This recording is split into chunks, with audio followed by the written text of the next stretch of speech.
Vale, y el resto, ahora tengo menos de los que había antes.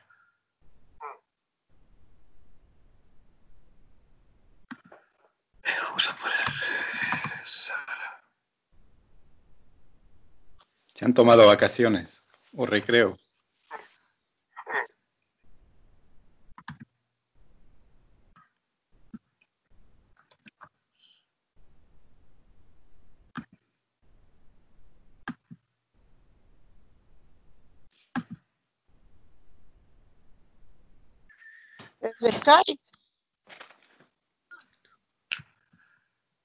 María, buenas tardes. O sea, Manuel, Sara, Silvana, Fabián. Ponte los auriculares y escuches. Eso no se escucha ¿Te nada. escuchas?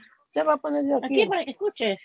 Es que mejor Estoy pongo en mío. Skype. Por eso voy a poner Os... ¿Qué te sale Skype? Voy a ver, pues. Ah, porque me sale la descarga, me sale ¿Os oímos, chicos?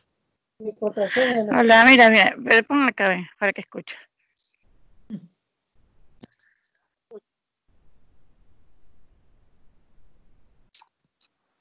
Ay, señor, la tecnología.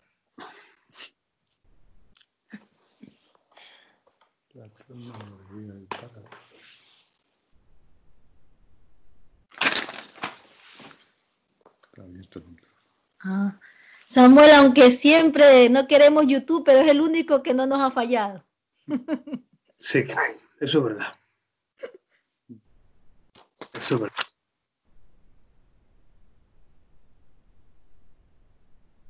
Buscando la mejor manera de hacerlo, siempre volvemos a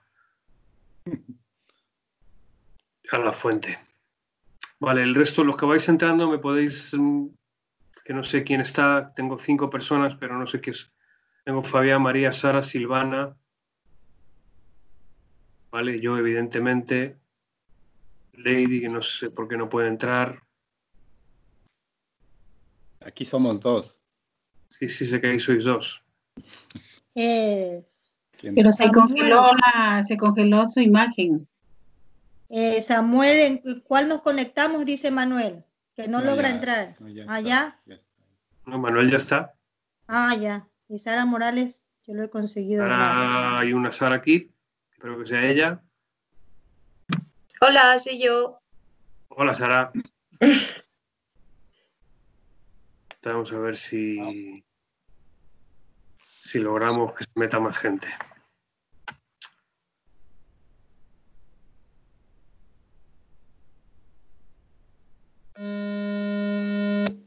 Uy, el acople. Hola, Samuel, ¿me escuchas? Hola. Hola. Hola, Manuel. Ah, vale. Ya, yo te escucho también, Samuel. ¿Vale? Hola, me alegro. ¿cómo estamos? Estoy aquí. Sí. Bueno. Ya se acaba la clase. Por favor, no. Mucho Samuel, vaya tecnología complicado. Félix Manuel, don Félix Manuel. Bienvenido. Venga. Falta Lady, bueno, mucha gente, pero... Bueno, estoy grabando el audio, estoy grabando el vídeo. Voy a seguir porque si no, lo siento por los que no podéis entrar, pero tengo que continuar. Vale, ya subiré el vídeo mañana a YouTube. Ay, y continuaremos. Bien, compartir pantalla. Compartir pantalla. ¿Me escucháis? Sí. Y ahora veis esto, ¿verdad? Bien, página 69. Noveno día, una mejor forma de vida. ¿Vale? Bien, el autor insta a los cristianos hebreos y por extensión a nosotros a perseverar en la carrera de la vida, en la carrera de la fe. Utiliza esta analogía de una carrera, de una prueba deportiva que es recurrente, que se usa muchas veces en el Nuevo Testamento. Dice, hay una gran nube de testigos que nos alienta y nos hace saber que podemos ganar. Se nos dan instrucciones para el entrenamiento y la autodisciplina que nos ayudarán a correr con buen éxito. Cristo es el autor y consumador de la fe, nos proporciona fortaleza necesaria cuando fijamos nuestra vista en Él. Y Dios el Padre nos ayuda con gran sabiduría y su amor, y su disciplina nos ayuda a mantenernos en el carril y a vencer los obstáculos que se levantan en el camino de esta mejor forma de vida. bueno, es como plantea el autor, bueno, pues que hay un pequeño bosquejo, llevando a cabo una mejor carrera, etcétera, la ayuda a los campeones anteriores, autodisciplina, poniendo atención al entrenador, etcétera. Bueno, lo tenéis ahí, ¿vale? Bien, llevando a cabo una mejor carrera. Iría hasta el versículo 17, leyendo en Hebreos, vamos a leerlo. Ya que estamos aquí, ¿vale? Y como casi nunca podemos interactuar así tan fácilmente, pues que alguien se anime a leer el versículo 3 de Hebreos 12 al versículo 17. Hebreos 12, versículo 3 al 17. ¿Alguien que se anime a leerlo?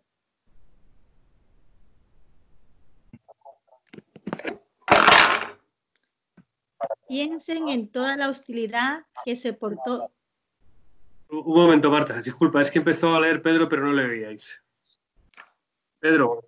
Porque aún no habéis resistido hasta la sangre combatiendo contra el pecado y habéis ya olvidado la exhortación que como a hijos se os dirige diciendo: hijo mío, no menosprecies la disciplina del Señor ni desmayes cuando eres reprendido por él, porque el Señor al que ama disciplina y azota a todo el que recibe por hijo.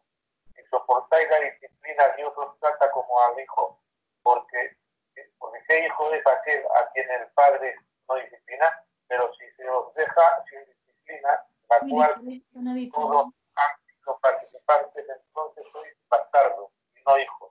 Por otra parte, en su época nuestros padres terrenales que nos disciplinaban y nos venerábamos, porque no obedecemos mucho mejor al Padre en los espíritus y diremos: y aquellos ciertamente por pocos días nos disciplinaban como a ellos les parecía, pero para lo que nos es provechoso, para que no participemos de su santidad, para que participemos de su santidad. Es verdad que ninguna disciplina al presente parece ser causa de gozo, sino de tristeza, pero después del fruto apacible de justicia a los que en ella han sido ejercitados, por lo cual levantar las manos caídas y las rodillas paralizadas y hacer sendas derechas para vuestros pies, para que lo cojo no salga del camino, sino que sea sanado. Seguid la paz con todos y la santidad, en la cual nadie verá al Señor. Mirad bien, no sea que alguno deje de alcanzar la gracia de Dios, brotando alguna raíz de amargura o de estorbe, por ella sea contaminante, no sea que algún comentario o vano, como está con una sola comida, porque ya sabéis que aún después, deseando heredar la bendición, fue desechado y no para al arrepentimiento, aunque la procuró por lágrimas. No, está bien. Gracias, Pedro. Bien, los que vais entrando, por favor, mantener el micrófono cerrado en la medida de lo posible o pedir que se haga silencio ahí alrededor para, ¿vale? Creo que ya creo que ha entrado Lady, ha entrado Johnny, ha entrado también Jocelyn, así que bienvenidos, ¿vale? Y Johnny no se ve, pues aquí estoy, ¿vale? Pero si se oye no es poca cosa, ¿vale? Bien, vamos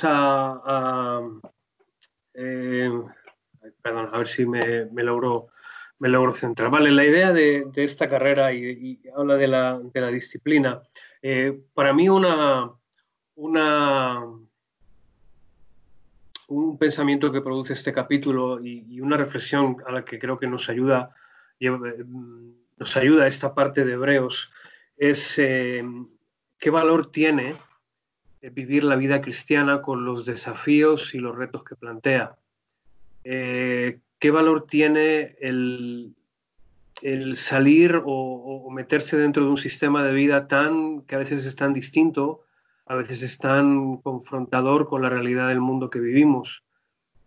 Caminar en el camino de la fe y esforzarnos por agradar a Dios y por cumplir su voluntad muchas veces implica romper vínculos y compromisos muy fuertes con muchas cosas.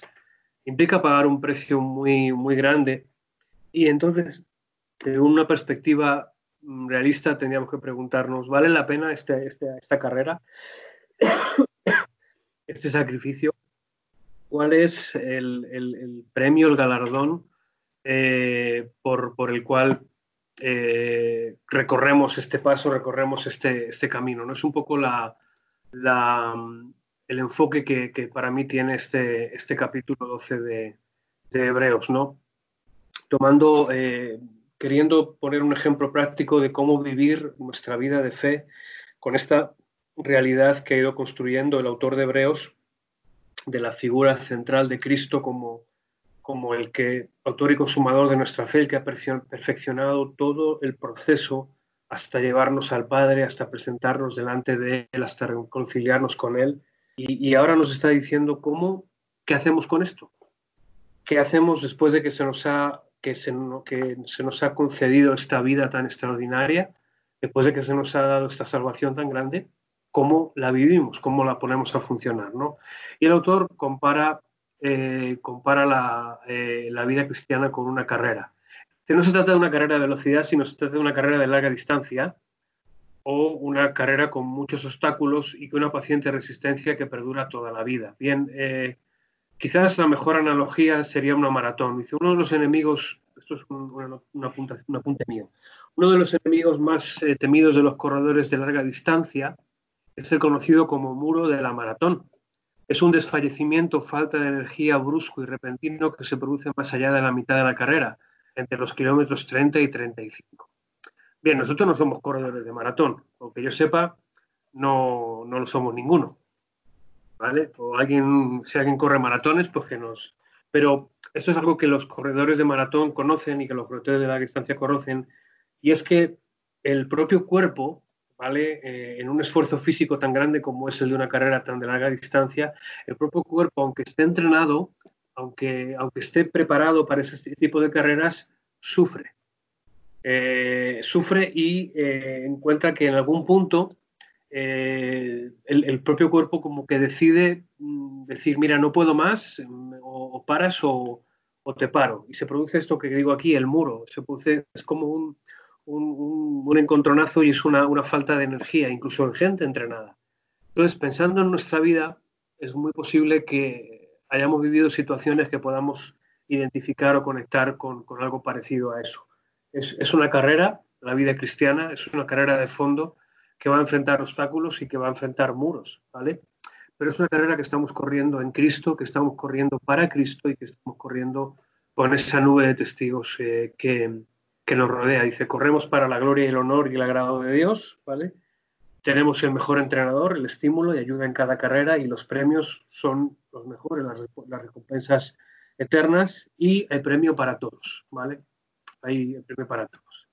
Bien, primero contamos con la ayuda de los campeones anteriores, ¿vale? Estoy en la página 70, es esta nube de testigos que nos rodea.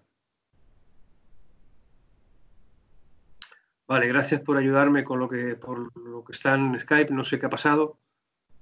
Vale, los que estáis por aquí, ¿me veis bien? ¿Me veis bien? Sí. Venga, que yo creo que para la próxima clase lo conseguimos. Bien, ayuda de los campeones interiores, dice, durante nuestra carrera tenemos en derredor nuestro una gran nube de testigos.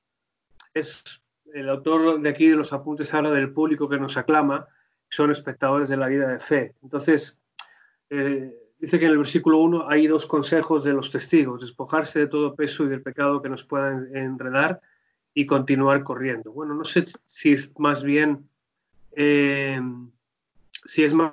un consejo de los testigos o es un consejo del escritor de Hebreos. Yo creo que más bien es lo segundo, ¿vale? Bien, todos los atletas que participan en una carrera o los que se van entrenando estarían encantados de hablar con un campeón anterior, ya que este podría advertirles y darles consejos sobre cómo correr y cómo evitar ciertos obstáculos o cómo hacer mejor ciertos tramos. Es muy valioso contar con gente que tenga experiencia y que haya tenido vivencias o situaciones parecidas a la nuestra. Es cierto que habrá siempre diferencias, ¿vale? Pero, por ejemplo, yo tengo una experiencia que a lo mejor es común a alguno de vosotros y para otros no lo será. Yo tengo la experiencia personal de haber vivido el fallecimiento de mi padre cuando tenía 12 años. Entonces es una experiencia que a lo mejor muchos de vosotros no habéis tenido, o la mayoría contáis con vuestros padres, otros ya no, o que murieron de viejitos, de mayores, ¿vale? O otros sí la tuvieron, pero digamos que es una experiencia con la que yo tengo ventajas sobre los que no la han tenido, y la experiencia y la vida que he vivido por esa situación puede servir de ayuda para otros. Entonces este es el foco que pone el autor de Hebreos a la hora de conectarnos con estos espectadores de la vida de fe. Siento que no pueda entrar Lady, que no pueda entrar el resto de la gente, lo siento mucho. Bien, ellos pasaron muchas penalidades, pasaron muchas dificultades, pero el capítulo 11 nos decía que lograron tener una medida de la esperanza que esperaban, lograron tener una medida de la esperanza. Hay que sacar el sonido, porque tiene sonido. Manuel, el micro, por favor. Gracias. Bien, no solamente están los santos del Antiguo Testamento, también están los santos del Nuevo, y nosotros tenemos la compañía del cuerpo de Cristo de la Iglesia, de la familia. Dice el apóstol Pablo escribiendo en 2 de Timoteo 4, 7 y 8, dice: he peleado la buena batalla, he acabado la carrera, he guardado la fe.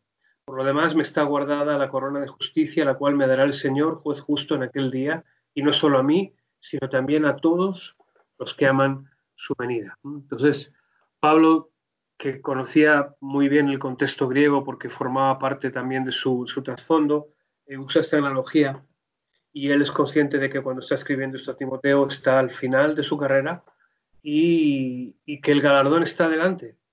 Dice: he acabado la carrera. No, fíjate que no dice que estoy al final de mi carrera. Dice: he acabado la carrera. En un sentido, él tenía certeza de que el propósito de Dios en su vida se había cumplido.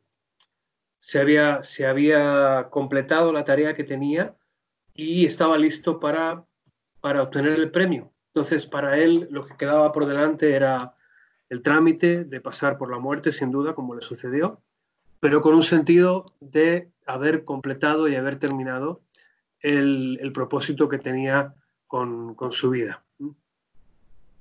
En Hebreos capítulo 12, de la autodisciplina. Para llevar a cabo una buena carrera debemos despojarnos de todo peso innecesario. La Reina Valera habla de despojémonos de todo peso y del pecado que nos asedia. Bien, a la hora de, tomando la analogía de correr, tú nunca verás un corredor de fondo corriendo con un traje de boda, con un abrigo para la nieve y con botas de montaña y con casco y con arneses. Evidentemente corren con los materiales más ligeros posibles. De hecho, ha evolucionado mucho la tecnología de las prendas deportivas. Y bueno, hace 30, 40 años, pues corrían con camisetas de tirantes y con pantalones cortos y con zapatillas de correr. Pero hoy ya corren con unos monos de licra integrales que son súper pegados al cuerpo y con unas zapatillas con una tecnología tremenda. Todo para minimizar el peso y correr con la mayor ligereza posible. Bien, hay cosas que no son malas en sí mismas, pero que podrían estorbar nuestra vida espiritual o estorbar nuestro crecimiento. Entonces, hay que ir aprendiendo qué cosas son un peso y qué cosas nos impiden correr con ligereza. Bueno, habla aquí de poner unos ejemplos: dormir, comer y cosas así, pero cualquier cosa fuera de orden o tomada en exceso se va a convertir en un problema, en algo que nos pueda lastrar. Dice: el atleta mantiene una autodisciplina rígida en vez de permitir que sus apetitos lo gobiernen, y durante su entrenamiento no hace uso de nada que pueda debilitar su cuerpo. ¿Podemos nosotros ser menos cuidadosos? Yo creo que esta analogía que hace aquí el autor de Hebreos es algo que se nos olvida con demasiada frecuencia. No tomamos la vida cristiana con esta disciplina. No tomamos la vida cristiana con la disciplina de entrenar nuestro cuerpo en la espiritualidad, en la comunión con Dios, y privarnos de lo que nos desgasta, ¿vale? Bueno, en 1 Corintios 9, 24 y 27, el autor, que es Pablo, ¿vale?,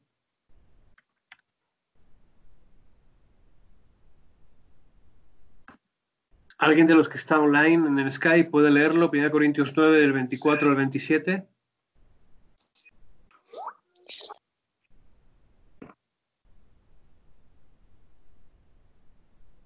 Adelante.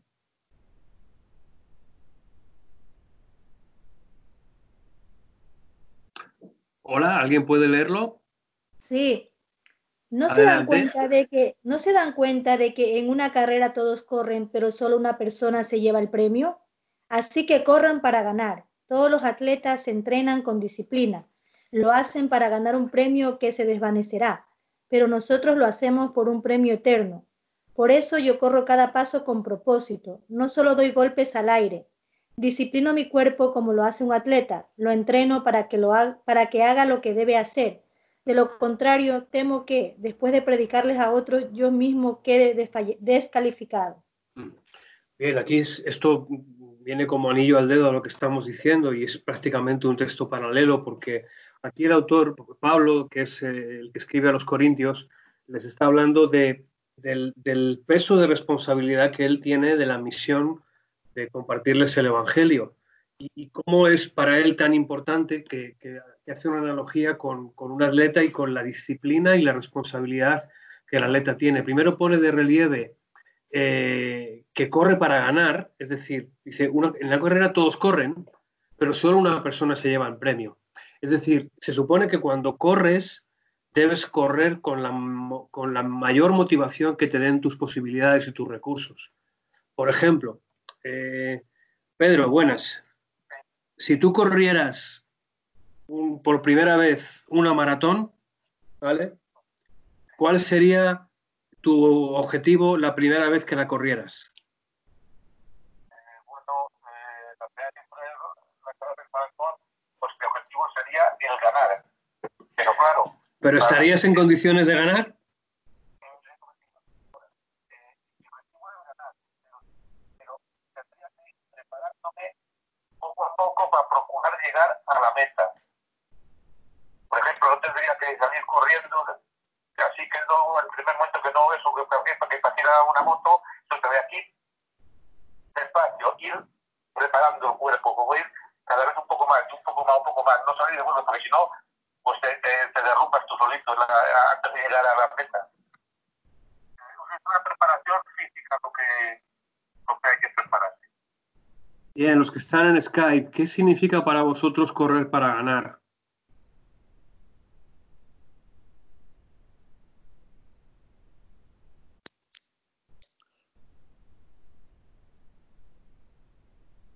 Yo Fabián, creo ¿qué que significa correr para ganar? Yo correría para ganar dándolo todo, aunque vea que los demás son superiores, pero igual, no me limitaría, daría todo para ganar. Me esforzaría al máximo. Bien, ¿alguien más? Yo creo que también es prepararnos, ¿no?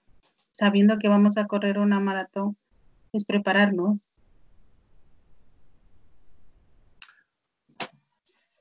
Claro, prepararnos, pero lo que está diciendo aquí Pablo es la actitud, ¿vale? La actitud de partida. Dice, corran para ganar. Si salimos a correr con la certeza de, pues es que no solamente voy a perder, sino que voy a abandonar en el primer kilómetro, ¿vale? Por eso, en nuestra vida, la analogía para mí es que en nuestra vida de fe, a medida que vamos avanzando, tenemos que tener una visión de lo que está delante. Muchas veces creo que hemos empezado a correr y a caminar con el Señor y queremos completar los 42 kilómetros y medio de la maratón en menos de una hora, ¿vale? Queremos correr demasiado. Es decir, tenemos una expectativa demasiado grande conforme a nuestras posibilidades. Y eso es lo que nos desanima, que queremos completar la carrera como un campeón cuando aún estamos empezando a caminar. Y lo que nos está diciendo Pablo es, correr para ganar significa corre a la altura de tus posibilidades y sigue corriendo para completar y alcanzar tu objetivo. A lo mejor yo empiezo a correr mañana y puedo empezar a caminar rápido y luego empezar un poquito de carrera continua, un poquito más rápido. Evidentemente, hasta que tú y yo logremos correr una maratón, tenemos que entrenarnos mucho corriendo distancias intermedias, corriendo distancias más pequeñas, aprendiendo a correr. Y es exactamente lo mismo que sucede con la vida cristiana. Tenemos que aprender a vivir en esta vida. Evidentemente, cuando comenzamos y a medida que vamos avanzando, se supone que vamos perfeccionándonos y creciendo. Pero todos tenemos delante el premio y el deseo de correr bien. Y Pablo dice que todos los atletas se entrenan con disciplina, ¿vale?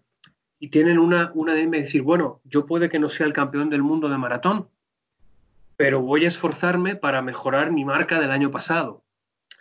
El año pasado quedé el 5.000 y este año quiero quedar entre los 4.000 primeros. Vas a decir, joder, el 4.000, bueno, hay maratones gigantescos, luego haré comentarios, ¿vale? La San Silvestre Vallecana, que es una carrera muy famosa que se corre el 31 de diciembre aquí en Madrid, participan miles de personas. Entonces, para mucha gente, quedar entre los 1.000 primeros es un objetivo. Tú puedes pensar, bueno, el número 1.000 no sale en la tele, no importa. Tú corre para ganar conforme a tus objetivos, para ganar. O sea, mi carrera de fe está continuamente creciendo en el desafío de vida que Dios tiene conmigo. Dice, por eso yo corro cada paso con propósito. No solo doy golpes al aire. Dice, disciplino mi cuerpo igual que hace un atleta y lo entreno para que haga lo que debe hacer. Dice, en el Barclay, la página 192 y 195, dice, hay 6 aspectos de nuestra carrera de fe. ¿Vale? No voy a ir en el libro, he hecho aquí un pequeño resumen. El primer aspecto de nuestra carrera es que tenemos una meta, ser como Cristo. Luego tenemos una inspiración, los hombres y mujeres de fe que nos precedieron.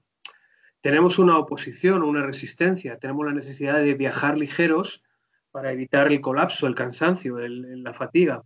Necesitamos equilibrio, paciencia, no para soportar estoicamente, sino para dominar las circunstancias, ¿vale? En nuestra carrera de fe, en nuestra vida de fe, las situaciones adversas nos tienen que hacer crecer y madurar. No es sencillamente encajar golpes, no es un combate de boxeo, es una carrera de fe en la que vamos madurando y vamos creciendo. Tenemos un modelo, es mejor que un ejemplo, ¿vale? Que es el mismo Cristo, y tenemos la realidad de Cristo en nosotros. Bien, Satanás nos tiende la trampa de la tentación en nuestro camino. Bueno, el pecado, etcétera. Bueno, aquí hace una analogía sobre el pecado, de cómo nos hace enredar y tropezar. Sin embargo, tenemos la responsabilidad de practicar la autodisciplina. Además de pedir la ayuda del Señor, debemos combatir contra el pecado. Bien, hago aquí un apunte sobre la tentación. La tentación de Satanás tiene una base legal. La base legal es nuestra naturaleza pecaminosa que está inclinada hacia el pecado. Santiago lo expresa claramente en su carta. Cuando sean tentados, acuérdense de no decir Dios me está tentando.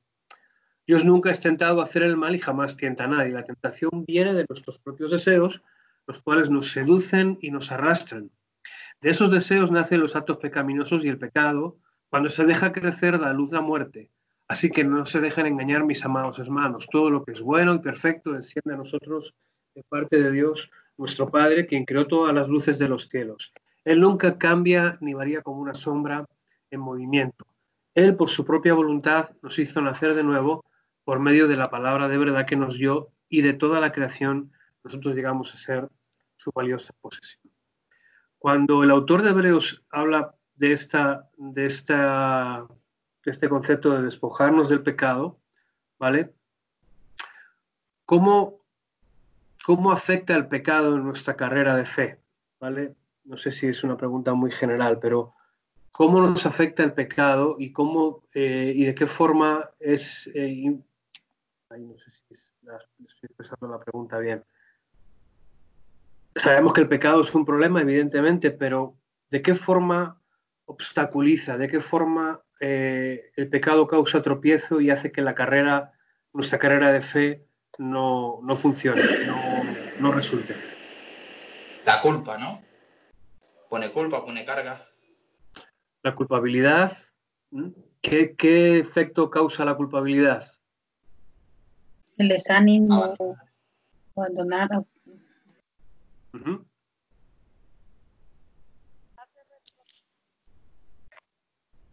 Yo, creo que te paraliza, como que te desvía, que no estás en lo como que pensar. Te paraliza, te desvía. No estás como cuando no tienes pecado, no tienes nada, cuando estás limpio. Y por eso hay que concurrir al Señor para que te libere y además te fortalezca. ¿Vas a decir algo? sí, sí. Me decías a mí, ¿no? Yo creo Sí, que sí. también es otro la desconfianza. La desconfianza te hace también que no perseveres. Pensando en la carrera, en correr, pues cuántas cosas pueden frustrarnos y decir, no lo sigo intentando, me rindo, no puedo con esto, me duele, me canso, es agotador, ¿para qué lo hago?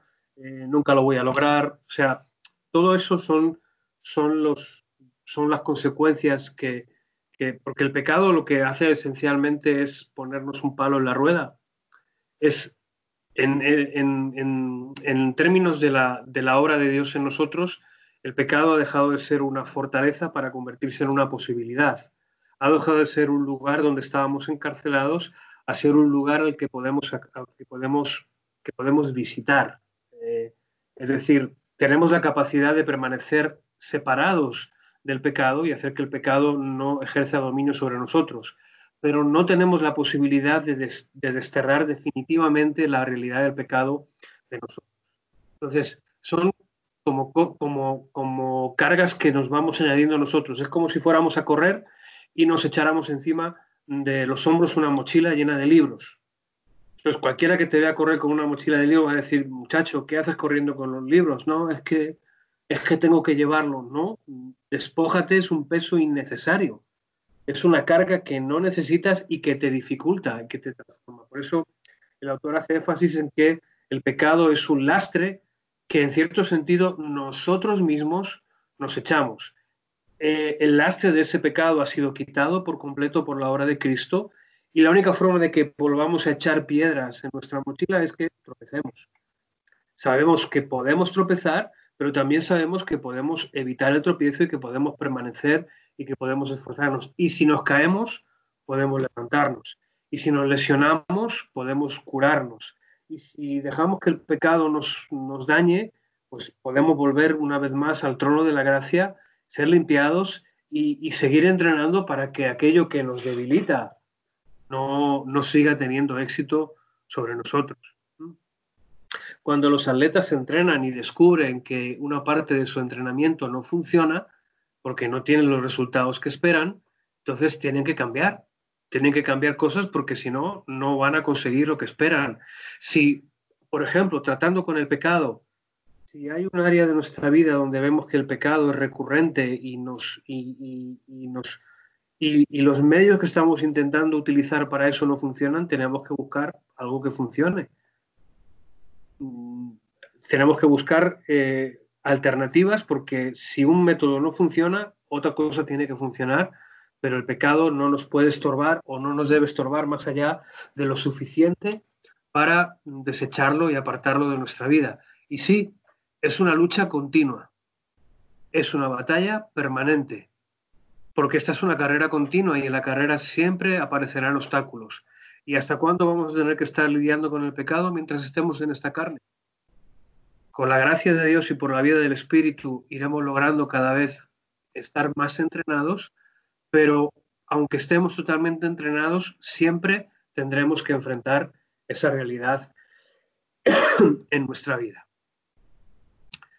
El ejercicio para casa, ¿vale? Leer Romanos 12, versículos 9 al 21 y hacer una lista en una hoja de las esferas en que necesitas más autodisciplina. Esto es algo para que lo hagas en casa tranquilamente. No es una tarea, no son deberes, ¿vale? Sencillamente es algo como un ejercicio de autodisciplina, ¿vale? Un ejercicio para averiguar. Estoy en la página 71, ¿vale?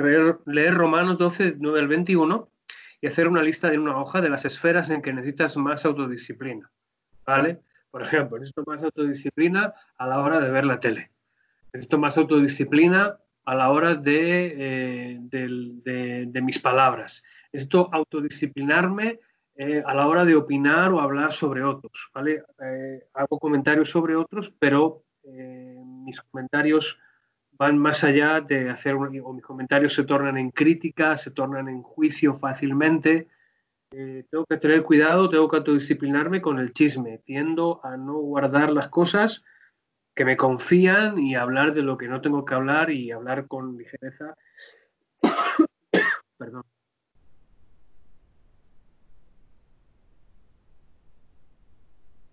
Bien, avanzamos poniendo atención al entrenador. En esta carrera no corremos solos, corremos con testigos, corremos juntos, pero sobre todo corremos con Cristo. Decíamos la semana pasada que Él está ya en la meta, pero lo maravilloso de esta carrera es que en cierto sentido Él está corriendo con nosotros a través del Espíritu Santo en esa vínculo de vida espiritual que tiene con nosotros. Entonces, la conexión entre un atleta y un entrenador, ¿por qué he dicho enterrador? Perdón. Y un entrenador, disculpad, es vital, es muy importante. De hecho, muchas veces los deportistas se ven obligados a cambiar de entrenador para buscar cambiar de resultados. A mí me gusta mucho el tenis, me gusta mucho algunos deportes y uno de los que más me gusta ver, y aunque he podido jugar muy poco, pero me gusta mucho el tenis. Y los que os guste también el deporte y el tenis y sepáis un poco de tenis, ahora mismo hay algunos jugadores muy grandes y entre ellos, de hecho es el número 1 en este momento, está Novak Djokovic, que es un tenista serbio muy famoso, muy bueno, excelente tenista. Y en él hace como unos 8 o 9 años, quizá unos 8 años, él emergió en el circuito y era brillante, era muy bueno, pero tenía grandes altibajos. Alternaba partidos y torneos brillantes, victorias grandes con grandes, era muy temperamental, y entonces hizo algo interesante, que fue cambiar de entrenador. Y ese cambio de entrenador fue determinante para cambiar completamente la forma en la que Novak empezó a jugar al tenis. Se hizo un jugador más tranquilo, se hizo un jugador con más control propio y explotó al máximo la capacidad que tenía en su tenis. Así que fijaros qué importante es un buen entrenador. Nosotros como creyentes tenemos el mejor, tenemos con diferencia el mejor entrenador. Decía el versículo 2 en la Nueva Traducción Viviente que Jesús es el campeón que inicia nuestra fe. Muchas veces los grandes atletas, grandes deportistas y gente que tiene mucho éxito en un deporte, cuando dejan de practicarlo al máximo nivel, se convierten en entrenadores, porque la experiencia de vida y el éxito que han tenido muchas veces se puede trasladar a las siguientes generaciones en forma de entrenamiento. Entonces, grandes jugadores se convierten en grandes entrenadores. Por ejemplo, Zidane en el Real Madrid fue un grandísimo jugador de fútbol y se ha ido convirtiendo en un gran entrenador. Entonces, poner atención al entrenador. A veces nos cansamos en la carrera de la fe, ya que las pruebas o problemas pueden desanimarnos. Sin embargo, no corremos solo, corremos evidentemente con nuestro entrenador. Estamos hablando de perfeccionar. La palabra perfección, quiero hacer un comentario sobre esta palabra antes de entrar en la tabla de la página 62. Bien, la palabra perfección en el Nuevo Testamento, bueno, antes de entrar ahí, pregunto en general a los que están en el chat y también aquí a Pedro, ¿qué significa, qué implica la palabra perfección? De cosas que no está perfeccionado, de cosas que no hace bien o demás, ir perfeccionando los errores que tenga o las debilidades o demás. Bien, chicos, en el chat, ¿qué es perfeccionar? ¿Qué es perfeccionarse? Perfección sin manchas, ¿no? ¿Cómo, Manuel? Sin mancha, o sea... Estar perfecto es estar sin mancha.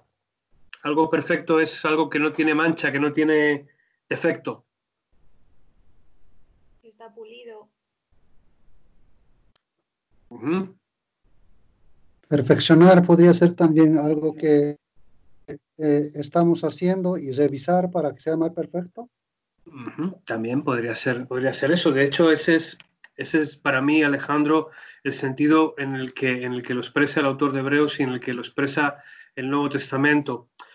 ¿Por qué? Porque el sentido de la palabra perfecto en el Nuevo Testamento es la palabra griega hiponomé, y es el sentido, no es el sentido de perfección moral o de integridad moral o de pureza, sino más bien el sentido de algo que está completo o que tiene todo lo necesario para desarrollar al máximo su potencial. Si seguimos pensando en la analogía que está utilizando aquí el autor de Hebreos en la carrera y en el atleta, ¿vale? Podemos pensar en un atleta como Rafa Nadal. Podemos decir que es un deportista completo en este momento de su carrera, pero ¿cuánto ha entrenado? ¿Cuánto ha trabajado? Por ejemplo, hoy su golpe de derecha es uno de los mejores del circuito y posiblemente de la historia del tenis, pero seguramente cuando empezó a apuñar una raqueta estaba muy lejos de golpear como lo hace ahora. Y sin duda no estaríamos hablando hoy de Rafa Nadal como el gran campeón que es si lamentablemente hubiera nacido sin su brazo izquierdo. Él es diestro, pero golpea como un zurdo, golpea con el brazo izquierdo. Pero, ¿qué le pasa a Nadal? Tenía todo lo necesario para llegar a ser, tenía las condiciones físicas y la capacidad para desarrollarse mentalmente. Lo que hizo fue entrenarse y perfeccionarse para desarrollar lo que ya tenía de serie. Y esa es la idea de perfeccionarnos a la que apunta el autor de Hebreos. Ya tenemos todos los recursos de serie o de base para hacerlos producir y funcionar y llegar a ser lo perfecto de Dios. Es muy parecido a los creyentes, tenemos los recursos espirituales para llegar a ser una gran expresión de Cristo en la tierra, pero como Nadal necesitamos entrenar mucho para llegar a ser lo mejor posible en esta carrera. Pedro, ¿ibas a decir algo?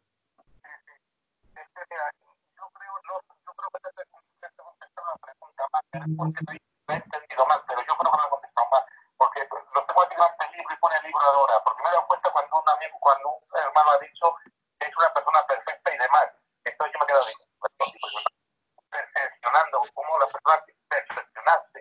Entonces lo tengo aquí delante y pone bien claro, dice, ¿qué es esta perfeccionando?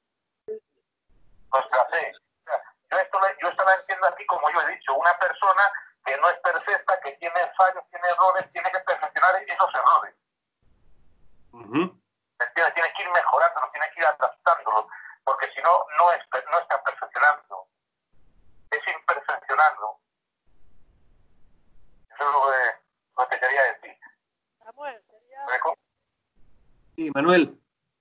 por terminar la obra que uno ha empezado, ¿entiendes?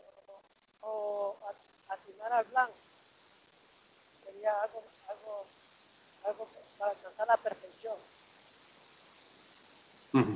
La idea de perfección aquí no es tanto el concepto de perfección moral.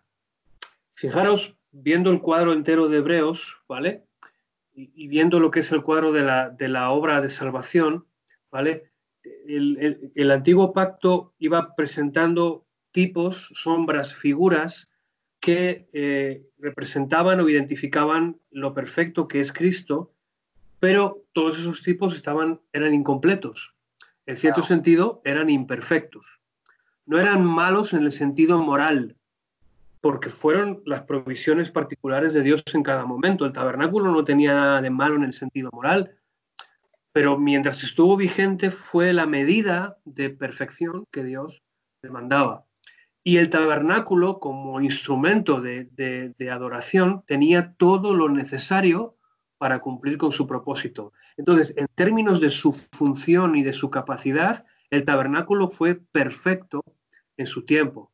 Pero lo que tipificaba estaba apuntando a una realidad que todavía no era completa y que no tenía su expresión plena. Entonces, en cada tiempo en el que Dios nos ha dado la expresión de sí mismo y el medio por el que acercarnos, los recursos que Dios ha dado han sido perfectos en cuanto a que tienes todo lo necesario para acercarte a mí.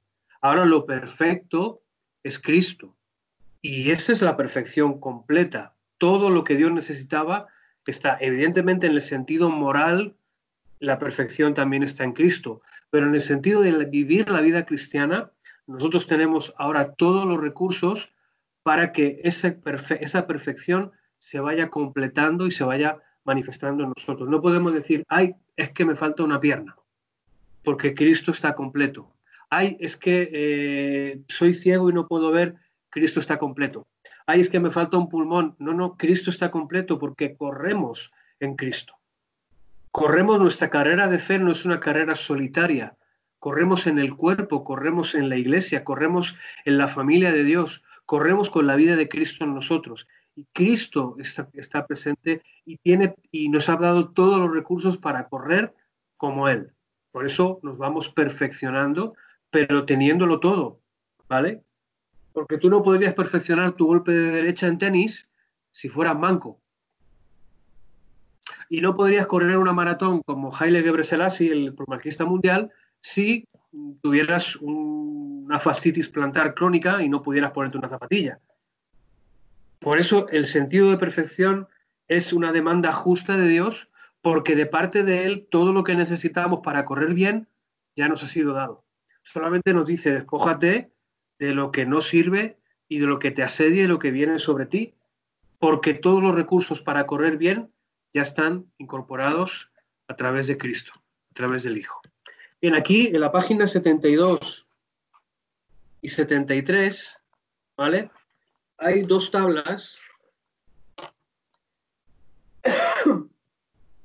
que son muy, muy interesantes verlas en paralelo, ¿vale? Y son, podríamos decirlo, como un bosquejo visual, gráfico, de toda la carta de los Hebreos, de la obra de Cristo, de la persona de Cristo, y cómo se va conectando, se van emparejando los elementos tanto de la persona de Cristo como de la obra de Cristo, ¿vale? Hemos visto todos esos elementos emergiendo poco a poco en la carta de los Hebreos, ¿vale? Y aquí utiliza el autor de los apuntes, hace estas dos tablas que son muy, me parecen visualmente muy, muy valiosas, ¿no? Y que tienen mucho contenido, mucha sustancia. Por ejemplo, hablando de la persona, el Hijo es heredero de todas las cosas, es el resplandor de la gloria de Dios. Casi podríamos ir escribiendo aquí al lado los versículos. Es la imagen misma de sus sustancias, se sentó a la diestra de Dios, es superior a los ángeles, es el primogénito de Dios. Recordad, primogénito no el primer creado, sino el primero en su clase, ¿vale?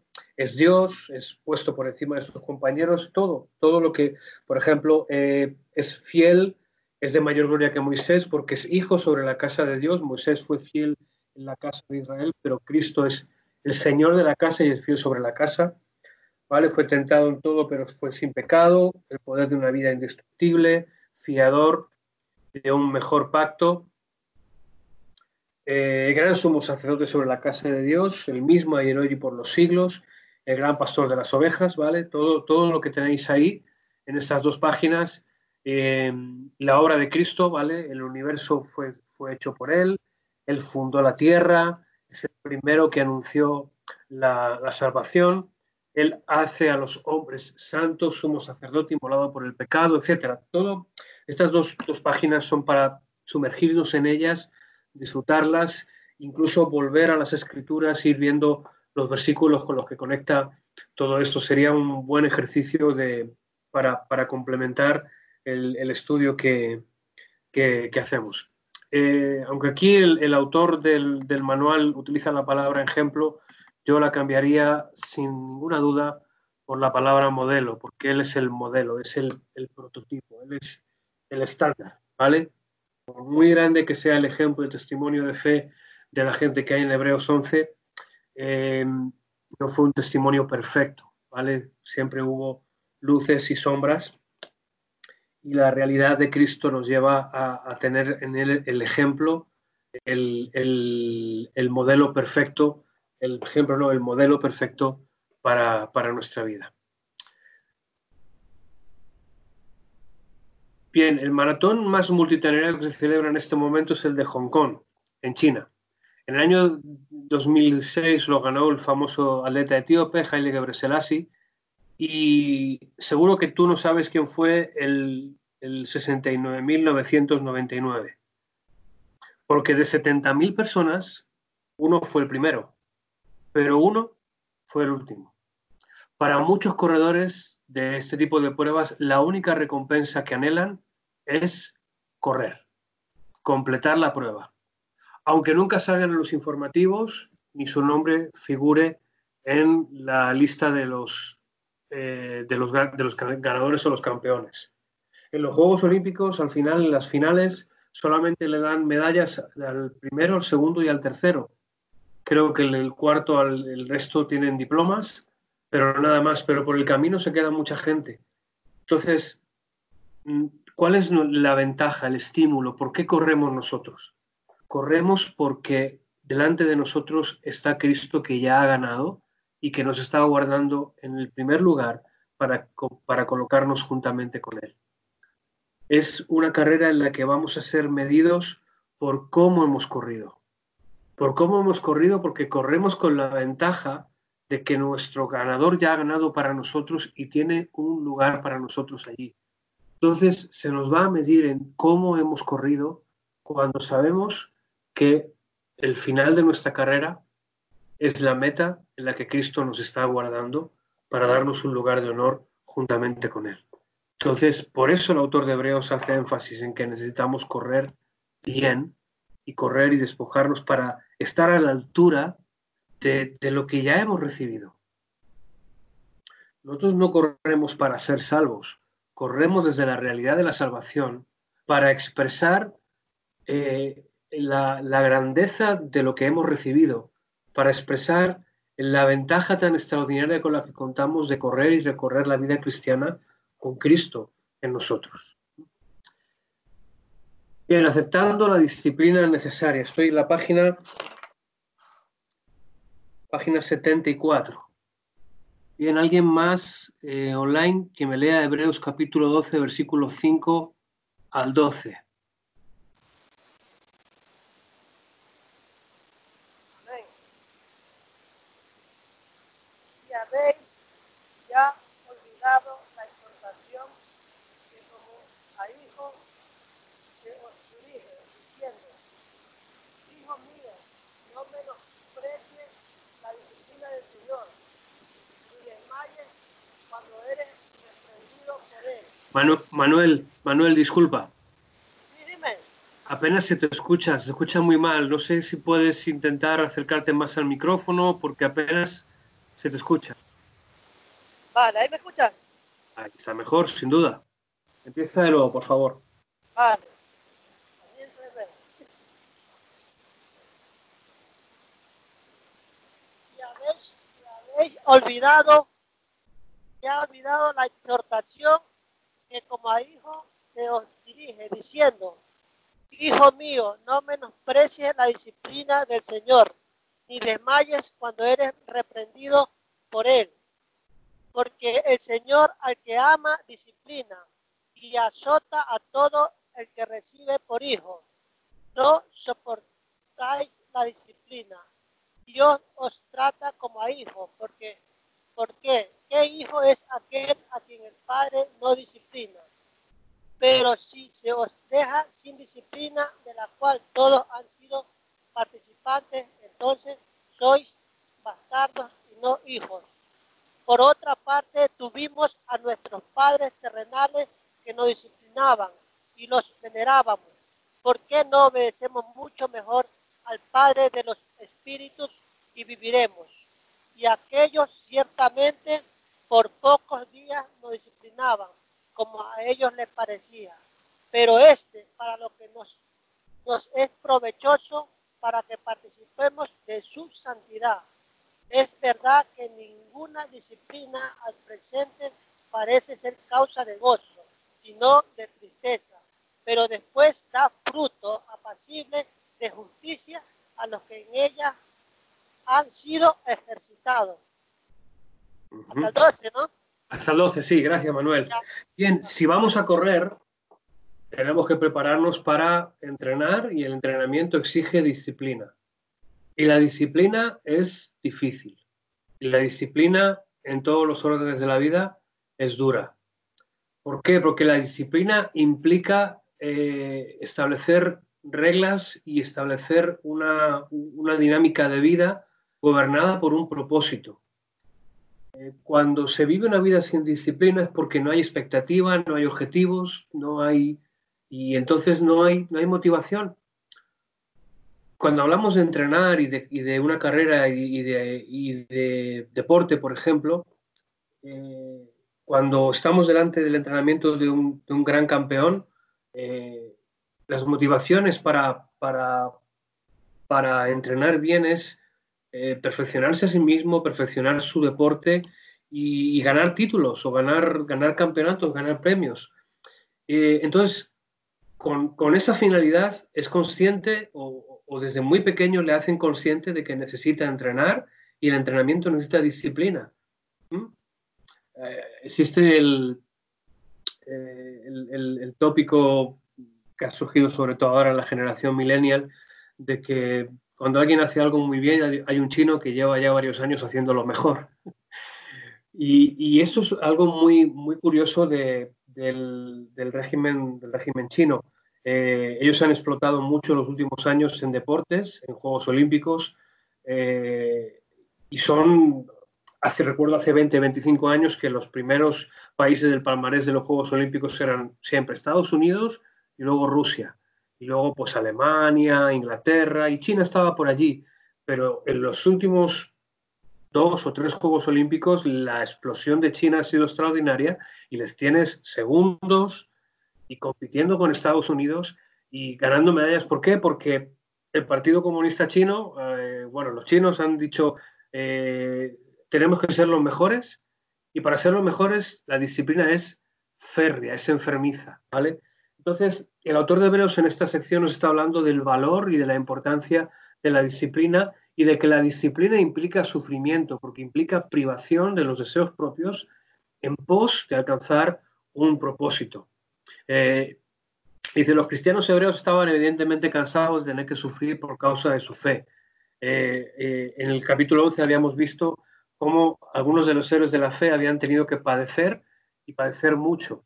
Y podemos decir que nuestra carrera de fe y nuestra vida de fe a veces implica sufrimiento, implica pérdida, implica dolor, implica angustia. Bien, la forma en la que se ve el sufrimiento es determinante para cómo se trata con el sufrimiento.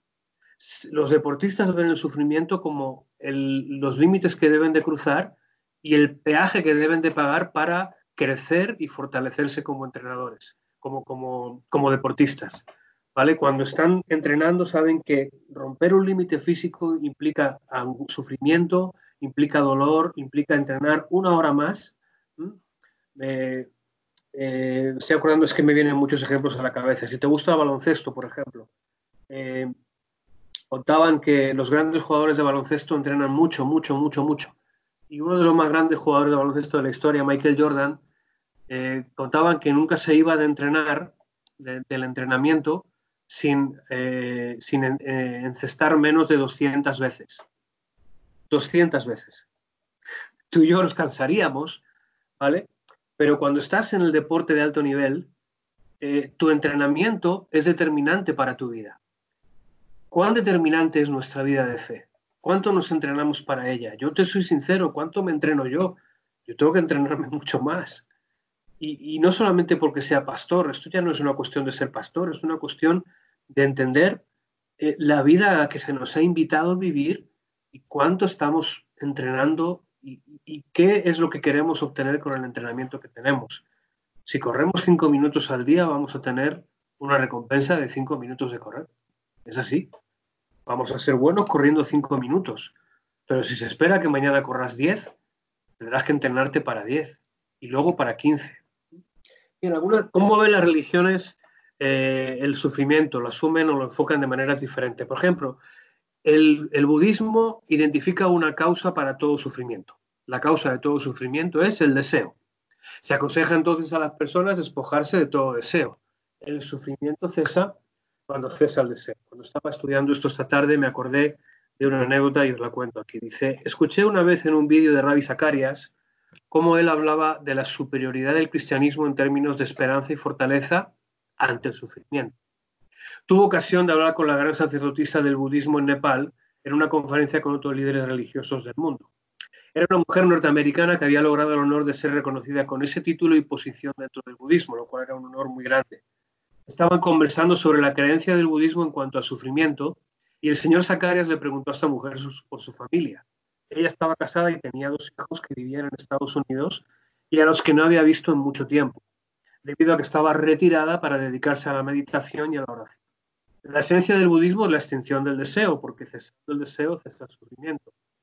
Rabí le preguntó si echaba de menos a sus hijos y si eso le producía dolor.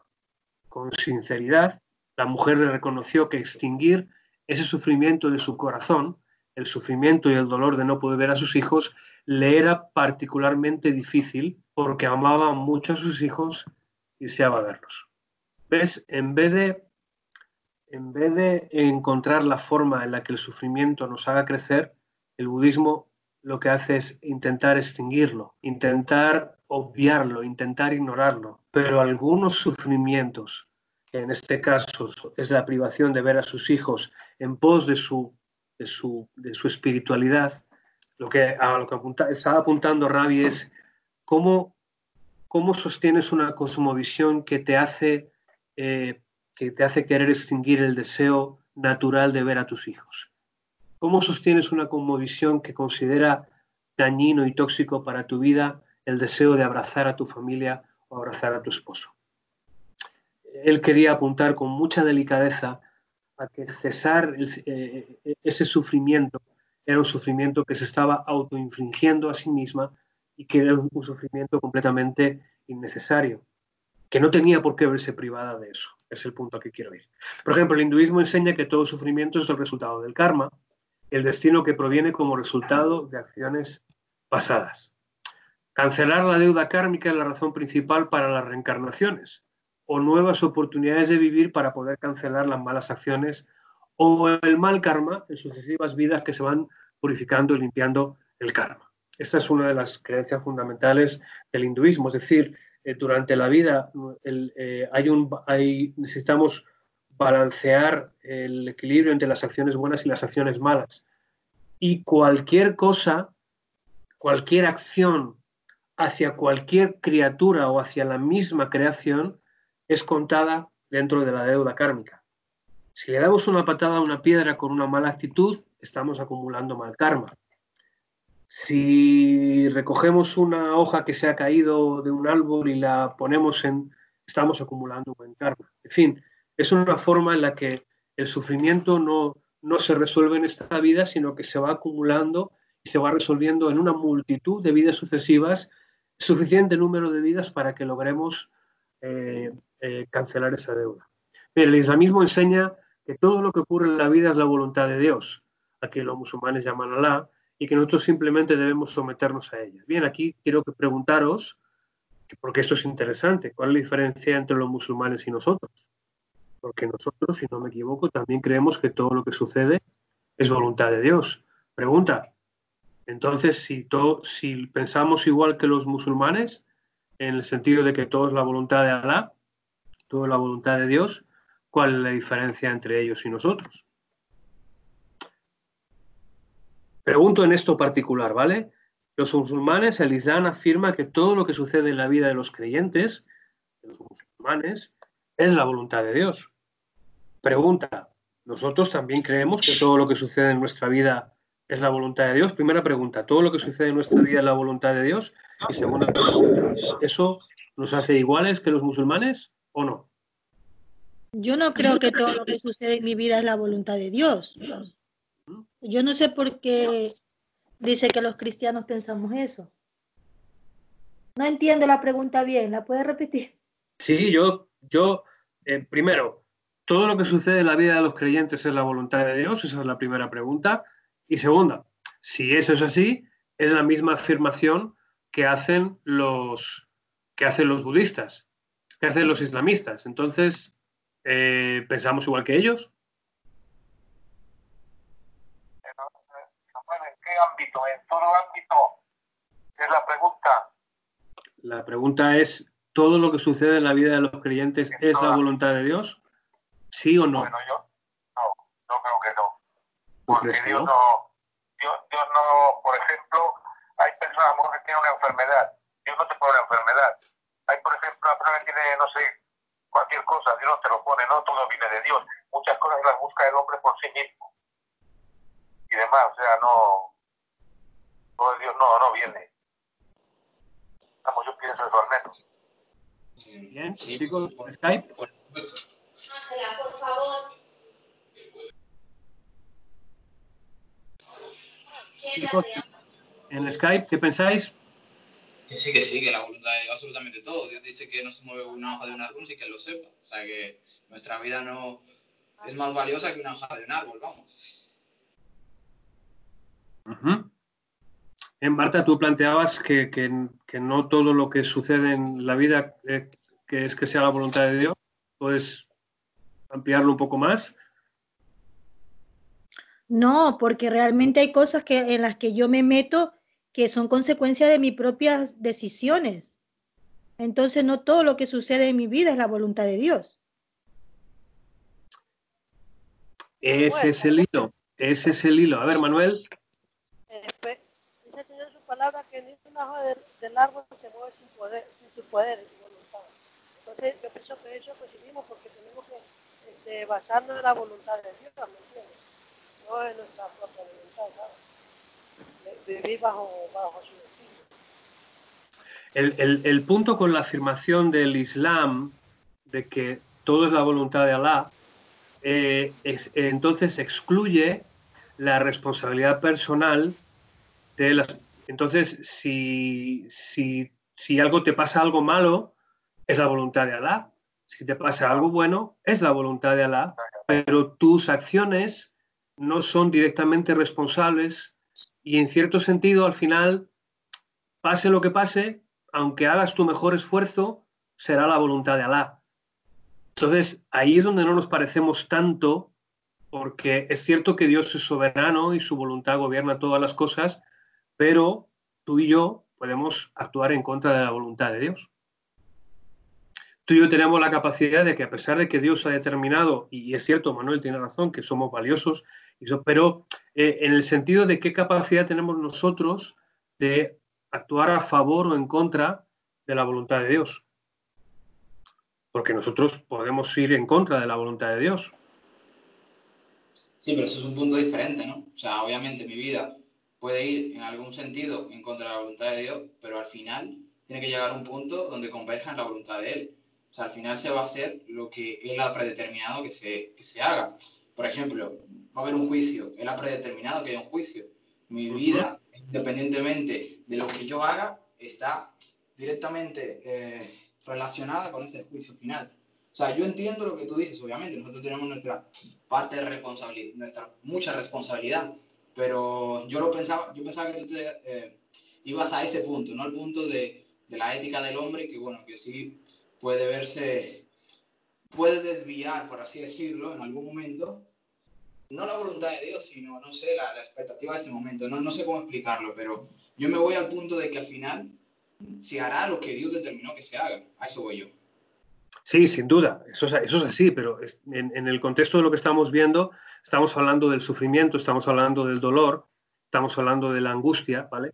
Y quizás no lo he planteado, no lo he expresado bien y pido disculpas, pero en el sentido del sufrimiento puede resultar difícil comprender que el sufrimiento forme parte de la voluntad de Dios para nosotros, ¿no? Que es el planteamiento de plano que plantea el Islam. Oye, pase lo que pase, es la voluntad de Alá. Pero es un planteamiento resignado, es un planteamiento sin esperanza porque no tiene sustancia, no tiene sentido, no tiene valor el sufrimiento más allá de que es lo que Dios quiere y si nos quiere matar, nos mate, si nos quiere dejar vivos, dejar vivos. La diferencia radical con el cristianismo es que la voluntad de Dios es una voluntad que no es ni caprichosa ni arbitraria y que dentro de esa voluntad está incluido el sufrimiento, está incluido el padecimiento como un factor, un elemento que colabora y que sirve para que su propósito se perfeccione, se realice.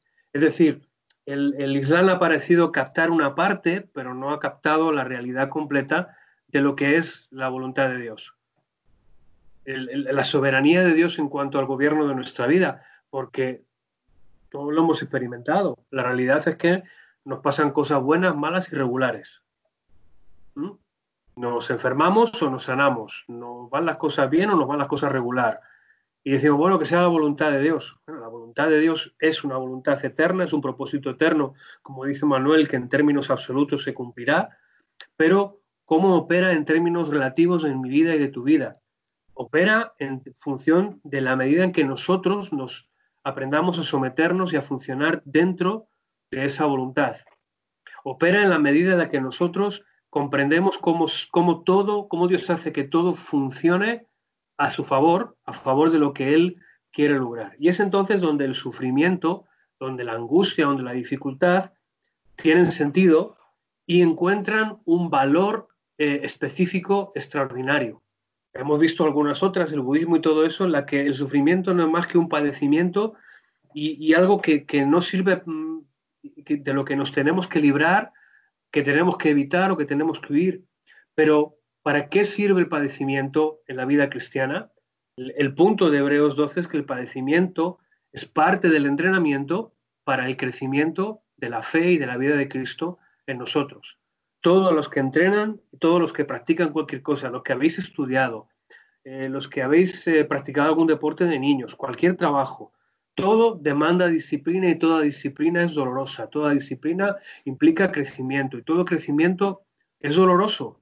La cuestión es, si yo estoy mirando el valor que tiene ese crecimiento, ese sufrimiento, ese valor es un estímulo para pasar, para atravesar y para caminar en medio de ese padecimiento, de ese sufrimiento. Ese es el prisma o la perspectiva desde la que la vida cristiana nos invita a ver el sufrimiento, nos inaugura, nos da un cuadro diferente de por qué existe el sufrimiento, que es una pregunta existencial determinante y que mucha gente se queja, si Dios es Dios tan bueno, pues ¿por qué permite el sufrimiento? El sufrimiento sabemos que es consecuencia de nuestra separación de Dios y que ahora que estamos de nuevo reunidos con Dios, el sufrimiento que sigue existiendo ya no es un obstáculo, sino que es un medio que nos sirve para entrenar. Es como cuando cogemos una pesa y le ponemos un peso más. Cuanto más peso le ponemos, más van a costar las repeticiones, pero más se va a desarrollar el músculo, más se va a desarrollar el crecimiento. Y ese es el enfoque del sufrimiento, del valor del sufrimiento en la vida cristiana. No lo vamos a evitar, no vamos a escapar de él, vamos a experimentarlo de diferentes maneras, diferentes medidas. Yo lo experimenté con 12 años, una medida de sufrimiento que no quiero para nadie. Perdí a mi padre cuando yo tenía 12 años. Y posiblemente tú tienes tu experiencia que puedes remontarse o la tendremos en el futuro. Los hombres de fe que vimos en Hebreos 11 padecieron y sufrieron, muchos de ellos. Lo decía el domingo, algunos lograron salir victoriosos. Daniel salió del foso de los leones. Cuando lo tiraron al foso de los leones no había ninguna garantía. Claro, nosotros tenemos la historia completa. Tenemos la historia completa en la que Daniel se va al foso de los leones, le ponen la tapa al foso de los leones y tenemos el capítulo siguiente en el que vuelve el rey toda la noche sin dormir. Ay, ay, ay. Daniel, ¿te ha podido salvar el Dios tuyo? Sí, el Dios. Bien. Pero también tenemos las historias de los que no lo consiguieron. Y el autor de Hebreos nos dice, algunos no lo lograron, algunos murieron, algunos fueron decapitados, pero no perdieron porque tenían puesta su esperanza en Dios. Y nosotros, aunque padezcamos y suframos, no vamos a perder porque la esencia de nuestra esperanza ya está puesta en Cristo y Cristo ya ha ganado. Así que, como decía el apóstol Pablo, si vivimos o morimos, vivimos y morimos para Él. Y eso cambia completamente las reglas del juego y le concede todo el valor del mundo al entrenamiento. Porque nuestro sufrimiento perfecciona la vida de Cristo en nosotros. El padecimiento, mira, padecer por el pecado. Dice el autor de Hebreos que no hemos padecido, no sé si es el autor de Hebreos, que no hemos padecido luchando contra el pecado hasta la sangre. Es decir, no hemos llegado a derramar la sangre por nuestra fe. Pero sin duda que padecemos el conflicto interno de nuestros deseos, de nuestras pasiones, que a veces uno lo compara con otros, por eso no te compares con otros, ¿vale? Si yo me pongo a jugar al fútbol, yo no me puedo comparar con Cristiano Ronaldo. Yo tengo que jugar a mi nivel y a mi nivel intentar mejorar en lo que pueda. Yo no estoy jugando al fútbol profesionalmente, pero sí estoy corriendo la carrera de fe profesionalmente. Y valga la expresión profesional en el sentido de esforzarnos al máximo en la gracia, como le dice Pablo a Timoteo, perdón. Ahí sí que tenemos que esforzarnos al máximo. Que tenemos que correr esta carrera y correrla cada vez mejor. Y vamos a sufrir, pero el sufrimiento es parte de la carrera, es parte de nuestro caminar de fe. Bien, diferentes causas del sufrimiento, el origen, ¿vale? Estoy aquí en la página 74, ¿vale? Lo tenéis en la tabla. Por el pecado de Adán entró la muerte, pecado en el mundo, la guerra, el egoísmo, son causas obvias, ¿vale? Del sufrimiento, pero un factor del sufrimiento o del padecer es por disciplina, ¿vale? Si queremos lograr mejores objetivos, tenemos que asumir desafíos mayores. Si queremos crecer, tenemos que asumir los riesgos que implica el crecimiento. Y si queremos que nuestra vida cristiana y que nuestra madurez prospere, tenemos que desafiarnos a confiar y a creer y a estar dispuestos a soportar la disciplina que sea necesaria. Y la disciplina son adversidades, la disciplina son dificultades y son elementos por medio de los cuales Dios se sirve de las circunstancias que vivimos en la vida para hacernos crecer y para hacernos disciplinar. Los padres, cuando amamos a nuestros hijos, les tenemos que corregir, les tenemos que disciplinar, porque si no lo hacemos, no estamos tratando a nuestros hijos como hijos. No sé si es en Hebreos o no sé en qué texto es, que cuando dice que cuando a los hijos se les deja sin disciplina, no se les trata como hijos, sino que se les trata como a bastardos. O sea, cuando no te importan tus hijos, no te importa nada de ellos, y ni para bien ni para mal. Ni los disciplinas ni los corriges, ni los ayudas ni los estorbas. Entonces, Dios, que nos ama y que es nuestro Padre, nos disciplina, ¿vale? Y el autor de Hebreos habla de que nuestros padres terrenales nos disciplinaron por un tiempo y aceptamos esa disciplina porque entendimos el valor que tenía. Cuando somos niños no lo entendemos tanto, pero cuando somos mayores y sobre todo cuando tenemos hijos, nos damos cuenta de que es verdad qué importante era la disciplina de mi padre. Quizá no tuvimos los mejores padres y quizá no nos dieron la mejor disciplina, hubo mucha zapatilla y mucha vara, pero entendemos la esencia, el concepto de que la disciplina es un instrumento de crecimiento en la vida de las personas y que la corrección es determinante para enderezar y encaminar la vida de una persona. Así que la disciplina que implica el crecimiento y el entrenamiento de la vida cristiana forma parte. No podemos crecer en la vida de fe sin disciplina, sin experimentar dificultades, sin experimentar adversidades, sin padecer, sin sufrir. Forma parte. Hay sufrimiento alrededor nuestro. Hemos descubierto la forma de hacer que ese sufrimiento trabaje a favor nuestro. Sirva como crecimiento, como estímulo, como fortaleza. Estoy en la página 74 todavía, ¿vale? Bien, debemos soportar la adversidad como disciplina que nos entrena y aceptarla como evidencia del amor de nuestro Padre. Romanos capítulo 8, versículos 28 y 29 dice: sabemos que Dios hace que todas las cosas cooperen para el bien de los que aman y son llamados según el propósito que Él tiene para ellos. Me gusta mucho esa traducción porque la Reina Valera dice: sabemos que todas las cosas obran para bien a favor de los que aman a Dios. Vale, quiero ver si es así exactamente. Que no quiero. Dice: y sabemos que a los que aman a Dios todas las cosas les ayudan a bien. No significa que todas las cosas sean buenas, que es un error frecuente. Esperamos que nuestra vida en Dios todo nos vaya bien y que nada nos vaya mal. También eso es a veces la causa de un evangelio mal predicado, ¿vale? Ven a Jesús para que todos tus problemas se resuelvan. Ven y conviértete en cristiano y todas las cosas te irán bien. Es una mala predicación del evangelio, porque el evangelio no cambia, no es un ámbito mágico en el que de repente todas las cosas funcionan y todos salen bien.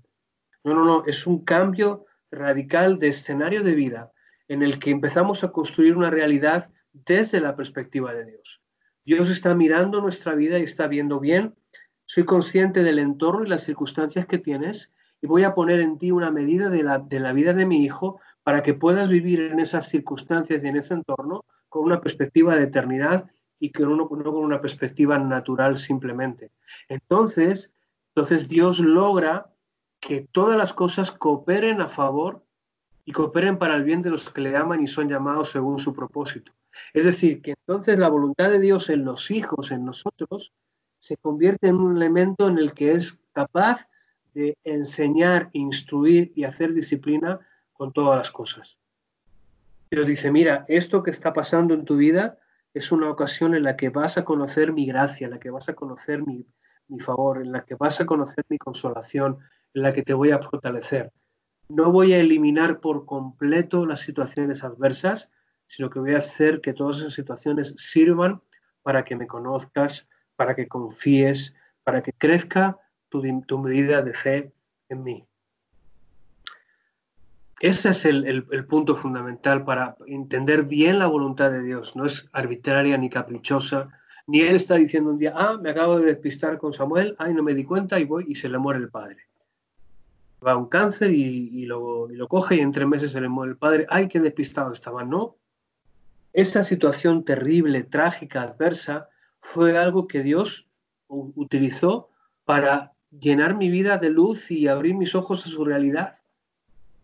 Es un precio duro y difícil que pagar. Bien, lo miro ahora con perspectiva y digo, Señor, lo natural es duro.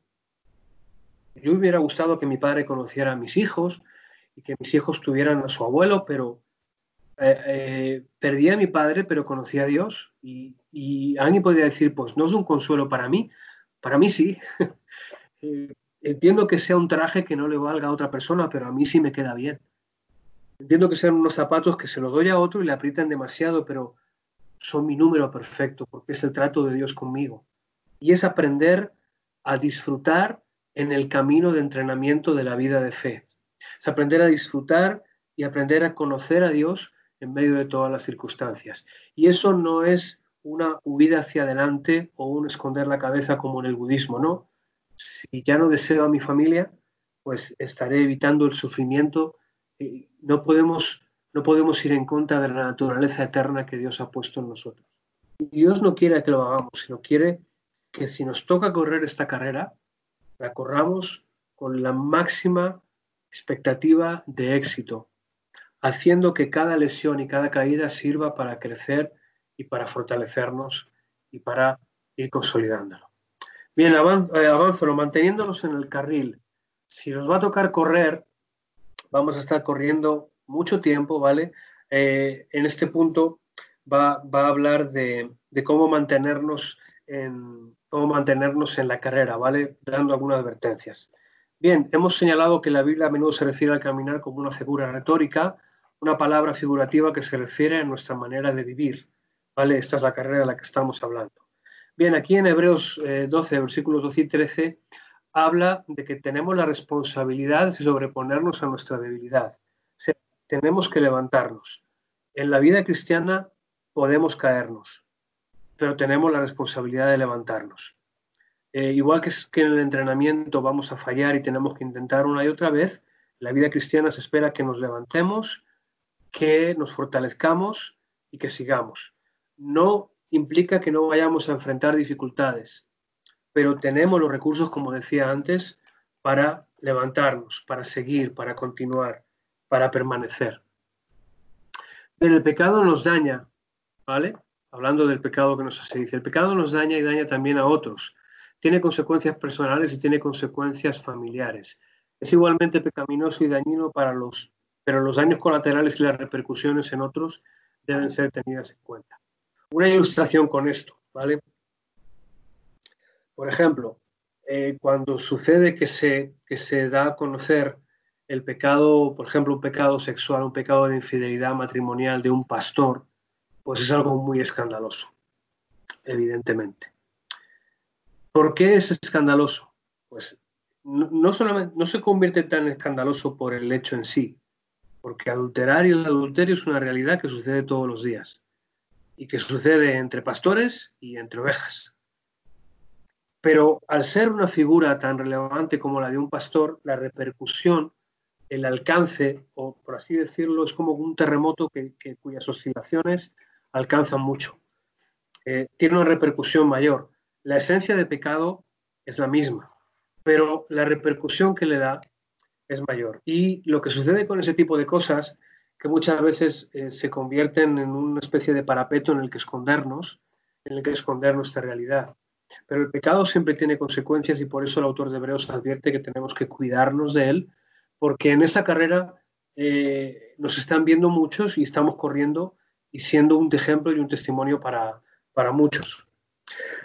Y esas repercusiones deben ser tenidas en cuenta. Por ejemplo, las consecuencias del pecado de David con Betsabé fueron inmediatas para él, con la muerte del hijo que esperaba Betsabé, pero también tuvieron repercusiones en sus descendientes y en su reino. Solo que le dice el profeta Natán. Y de esto dice el Señor: yo por lo que has hecho haré que tu propia familia se rebele en tu contra. Ante tus propios ojos daré tus mujeres a otro hombre y él se acostará con ellas a la vista de todos. Tú lo hiciste en secreto, pero yo haré que esto suceda abiertamente a la vista de todo Israel. ¿Por qué hago referencia a esto? Porque algo que nos tiene que producir el entrenamiento de la vida de fe es irnos perfeccionando cada vez más en el sentido de cuidar, mantener el pecado bajo control y bajo gobierno de la vida del Espíritu en nosotros. Porque cada vez las repercusiones pueden ser mayores, cada vez el ámbito de influencia de nuestra vida puede implicar que nuestros hijos queden afectados, que nuestras familias queden afectados, o que muchas personas que están mirando en nosotros, tomando una medida de Cristo en nosotros, queden afectadas. Evidentemente yo no soy un modelo para ti, pero sí soy una medida de ejemplo en tu vida. Sí soy una medida de testimonio.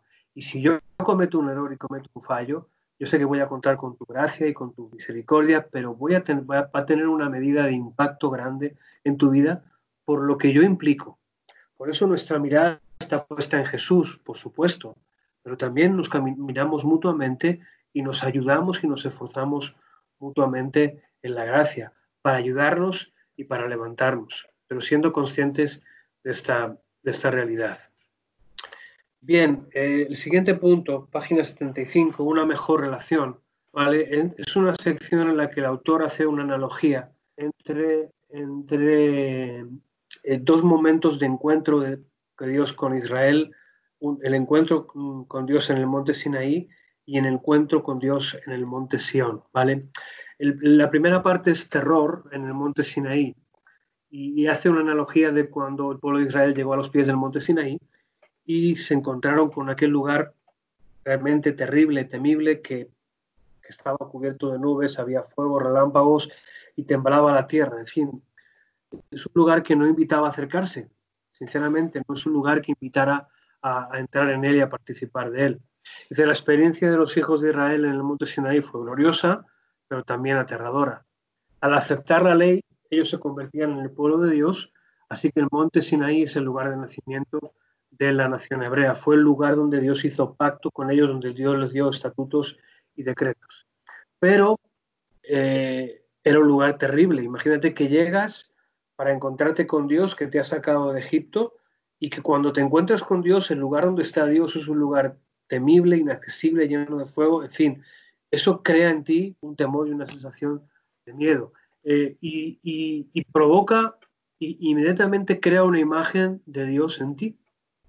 Y la imagen que creó de Dios en ellos fue que Dios es temible, que Dios es santo y que es alguien que vive en un lugar terrible y al que no te puedes acercar salvo que Él te autorice y que Él te conceda audiencia. Bien, como pecadores que eran, los hijos de Israel no podían acercarse lo suficiente, no podían hacerse lo suficientemente buenos o limpios para acercarse a la presencia santa de Dios. Ellos no llegaban al estándar. Dios solamente dejó entrar a Moisés, ¿vale? Y esa es la idea también que transmite Hebreos. No podíamos entrar hasta que Cristo nos dio acceso, hasta que Cristo se convirtió en sacrificio perfecto por nuestros pecados y nos dio acceso a la realidad y a la persona del Padre. Entonces, eso es lo que nos transporta del monte Sinaí al monte de Sión. Dice, ¿qué contraste se aprecia entre el monte Sinaí y el monte Sión? Dice, la ley y el juicio de Dios fueron en Sinaí, dice, su amor y gracia en Sión, colina en las afueras de la ciudad vieja de Jerusalén. Bien, Sión es un lugar físico, pero es un lugar espiritual que simboliza el lugar donde Dios ha decidido hacer su habitación. Y el contraste que presenta el autor de Hebreos y que nos tiene que servir como estímulo primario para esta carrera es el temor contra el gozo, es el gozo contra el temor, es el gozo de correr y el gozo de esperar el galardón que nos aguarda en Cristo. El temor, dice, la voz de Dios nos advierte contra la muerte de los pecadores. Sin embargo, la sangre de Jesús que habla de su muerte por el pecado para darnos vida. Un pacto temporal, el pacto de Sinaí, para una nación que se estaba formando. Y Cristo está en un pacto eterno para los pueblos de todas las naciones. Y un acercamiento prohibido, un acceso limitado. Aquí no puede subir nadie, sino solo Moisés.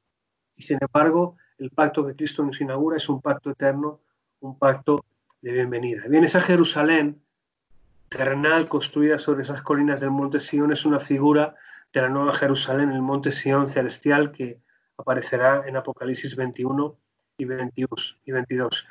David construyó su capital en ese lugar porque Dios lo escogió como lugar donde su habitación.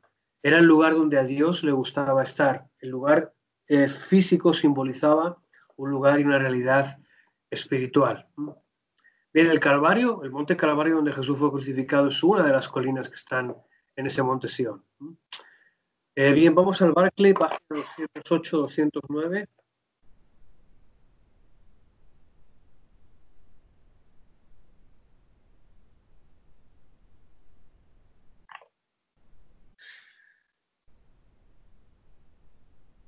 Bien, aquí habla un poquito del contraste que veíamos entre el monte de Sinaí y el monte Sión. En primer lugar, estoy en el primer párrafo, en tres cosas se hace hincapié. Uno, la majestad soberana de Dios.